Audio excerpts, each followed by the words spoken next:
ഒന്നാം പിറന്നാൾ ആഘോഷിക്കുന്ന അമലാനഗർ ചുങ്കത്ത് ഇബ്സൺ ശ്രുതി ദമ്പതികളുടെ മകൾ പൊന്നുമണി എന്ന് വിളിക്കുന്ന ടെസ മറിയത്തിന് ആശംസകളോടെ കുഞ്ഞുമണി, മുത്തൂസ്, അപ്പാപ്പൻ, അമ്മാമ്മ തുടങ്ങിയവർ.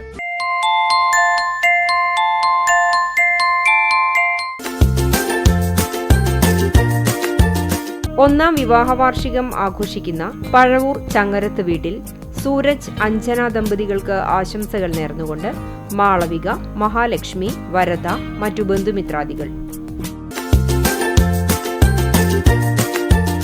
16ാം വിവാഹ വാർഷികം ആഘോഷിക്കുന്ന ഗുരുവായൂർ കുറ്റിക്കാട്ടിൽ വീട്ടിൽ രതീഷ്, സുചിത്ര ദമ്പതികൾക്ക് ആശംസകൾ നേർന്നുകൊണ്ട് മകൾ നിവേദിത, മറ്റു ബന്ധുമിത്രാദികളും.